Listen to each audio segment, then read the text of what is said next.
অনুশীলন 13.1 question number 8 এটো কৈছে 2.4 সেন্টিমিটাৰ উচ্চতা আৰু 1.4 সেন্টিমিটাৰ ব্যাস বিশিষ্ট এটা গোটা বেলুনৰ পৰা এটা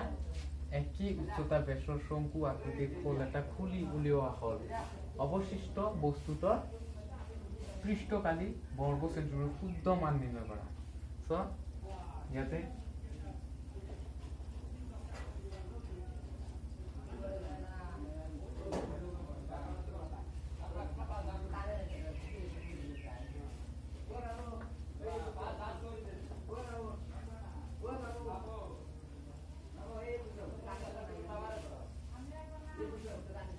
দিয়া আছে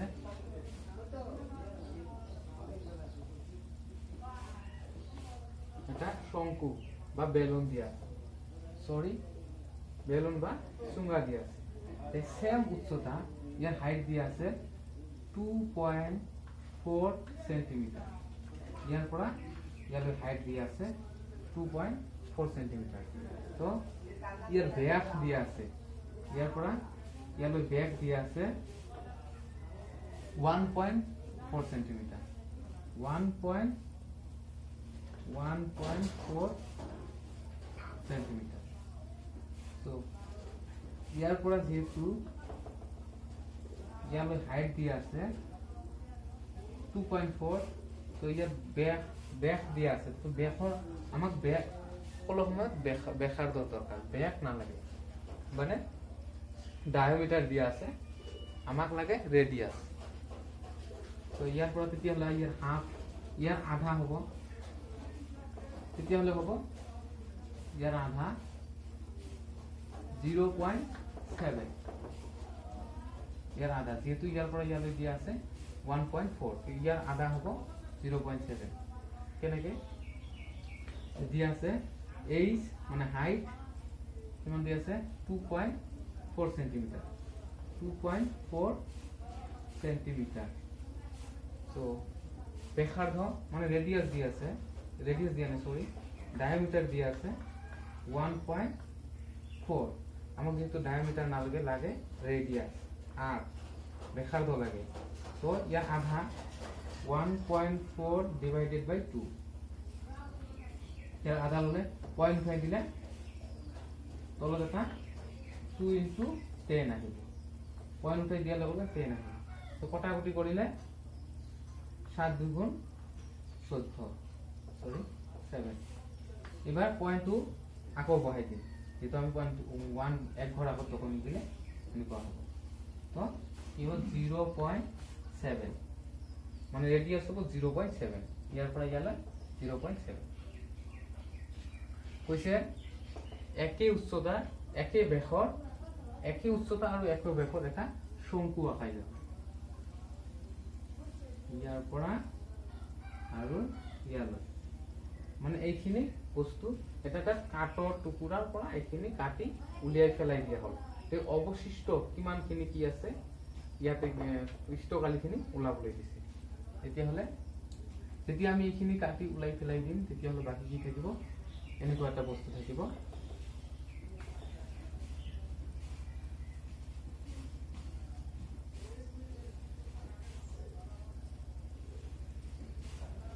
দেখাত এনেকুৱা হ'ব যেতিয়া আমি কাটি পেলাই দিম এটা কাটৰ টুকুৰাৰ মাজৰখিনি উলাই পেলাই দিলে বাকি আমি এনেকুৱা এটা দেখিম ঠিক এনেকুৱা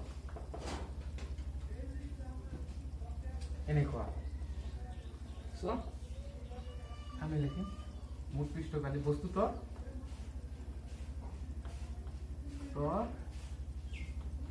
মুঠ পৃষ্ঠকালি কালি equal to যেতিয়া আমি এইটো মিশাই দিলো আমি এনেকে চাম এটা কি দেখা পাম বেলুন বা চুঙ্গা দেখা পাম বেলুন বা চুঙ্গা আকৃতি এটা লিখলে হল চুঙ্গা পৃষ্ঠকালি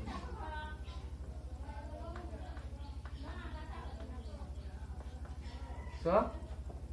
যেতিয়া আমি তল পিনে দিছাম তেতিয়া আমি কি দেখা পাম এটা সার্কেল দেখা পাম এনেকুৱা এটা সাৰ্কেল দেখা পাম তো ইয়াৰ পৃষ্ঠকালি হৈছে পাই r স্কয়াৰ তলে দি যেতিয়া চাম যেতিয়া এইটো কি হৈছে চুঙ্গা তলৰ পৃষ্ঠকালি চুঙ্গা তলৰ পৃষ্ঠকালি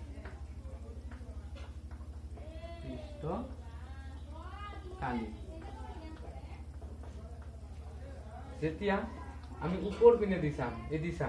তেতিয়া আমি কি দেখা পাম এটা শঙ্কু দেখা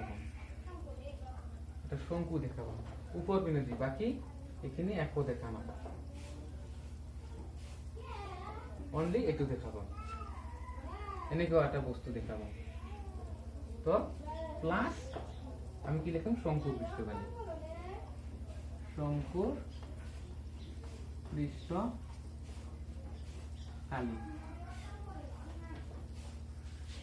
পৃষ্ঠকালি সো আমি মান বহাই দিলে হল চুঙ্গা পৃষ্ঠকালি সূত্র আছিলে 2 পাই r h তাৰপিছত যে চুঙ্গাৰ তলৰ পৃষ্ঠকালি যে এইখিনি তলৰ পৃষ্ঠকালি পাই r স্কয়ার প্লাস পাই r স্কয়ার প্লাস আমি শঙ্কুর পৃষ্ঠকালি সূত্র আছে পাই r l তো ইয়াতে সেম বস্তু যিখিনি আছে কমন ললে হয় পাই r ইয়াতো আছে আমি পাই r কমন ললো বাকি থাকে কি 2 আছে ইয়াত আৰু h আছে প্লাস ইয়াতে কি আছে ইয়াতে পাই কমন লৈছো আৰু কমন লৈছো যেহেতু ইয়াতে r স্কয়াৰ আছে এটা r থাকিব এটা r কৈছে আৰু এটা r আছে প্লাস ইয়াতে পাই r কৈছে বাকি আছে l মান বহাই দিলে হল এতিয়া পাইৰ মান 22/7 ইনটু r ৰ মান আছিল 0.7 r ৰ মান ব্ৰ্যাকেট 2 ইনটু h ৰ মান আছিল 2.4 ইয়াতে আছে 2.4 প্লাস r ৰ মান আছিল 0.7 প্লাস l ৰ মান যেহেতু l ৰ মান দিয়া নাই আমি l ৰ মানখিনি উলাই লব লাগিব l ৰ মান মানে এইখিনি ইয়াৰ মান হেলনি আছে আমি জানিছিলো l = h square plus r square ইয়াতে মান বহাই দিলে হৈ যাব h ৰ মান আছিল 2.4 স্কয়াৰ প্লাস r ৰ মান আছিল 0.7 স্কয়ার পয়েন্ট উঠাই দিলে হল 2 4 পয়েন্ট উঠাই দিলে তলত আছে 10 স্কয়ার প্লাস 7 নর পয়েন্ট উঠাই দিলে 7/10 স্কয়ার 24 ৰ বৰ্গ কৰিলে স্কয়াৰ কৰিলে 576 আৰু 10 ৰ স্কয়াৰ 100 প্লাস 7 ৰ স্কয়াৰ 49 10 ৰ স্কয়াৰ 100 এলসিয়াম ললে 100 আৰু এটো প্লাস কৰি দিলে 576 প্লাস 49 576 আৰু 49 প্লাস কৰিলে 625 divided by 100 root over so তুমি উপৰত লিখিছো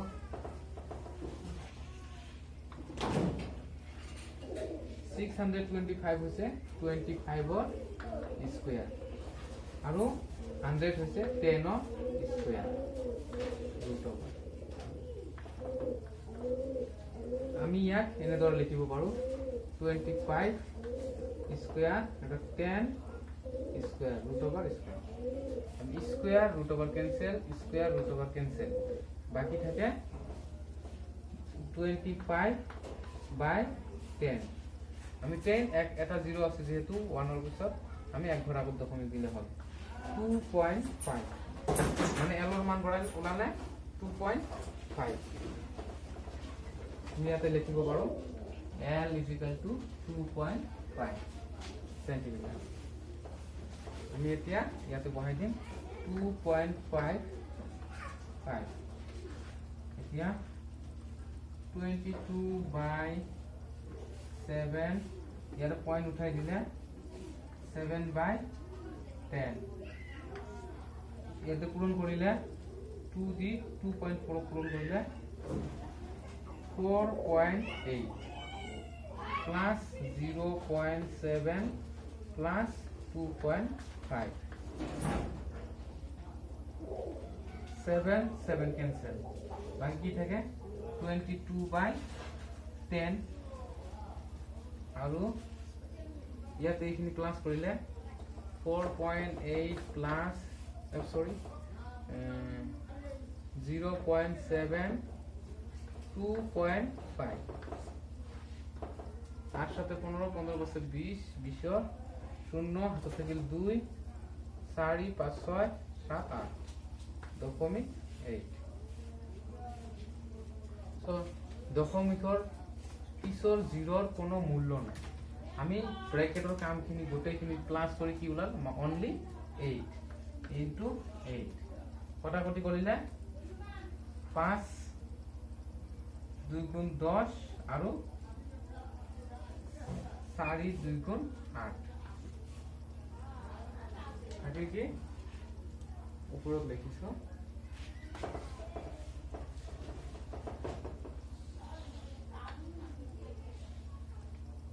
22/5 into इसले 4 88/5 এটো ভৰণ কৰিলে 88/5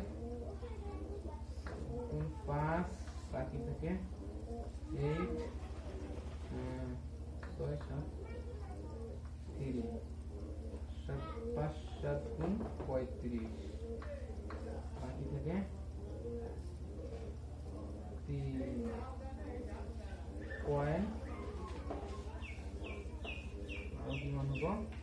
পয়েন্ট দিলে 0 6 গুণ 30 5 6 গুণ 30 now 17.6 so আমি ইয়াতে লিখি ওৰো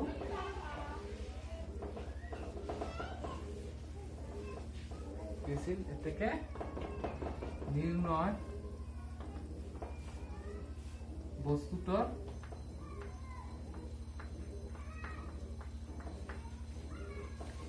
পৃষ্ঠকালি হব পৃষ্ঠকালি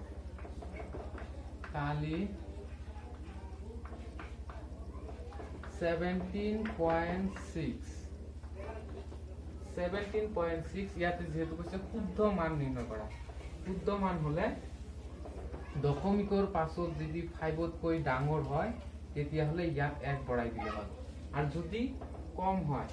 তেতিয়া হলে যিখিনি আছে এইখিনি ৰাখি দিলে হয় যেহেতু ইয়াতে 5তকৈ ডাঙৰ দশমিকৰ পিছৰ সংখ্যা 5তকৈ ডাঙৰ তেতিয়া হলে আমি ইয়াতে 18 সেন্টিমিটাৰ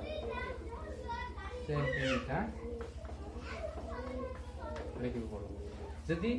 17.4 থাকিলে হয় তেতিয়া হলে আমি only 17 নে ৰাখি দিলো হয় আমি বঢ়াই নিদিলো হয় ইয়াতে যেহেতু 5তকৈ ডাঙৰ তেতিয়া আমি 1 বঢ়াই দিছো 17 আছে 18 বঢ়াইছো 18 সেন্টিমিটার স্কয়ার উত্তম সো এটো হৈছে কোশ্চেন নাম্বার 8 নেক্সট ভিডিওতে আমি কোশ্চেন নাম্বার 9 আলোচনা কৰিম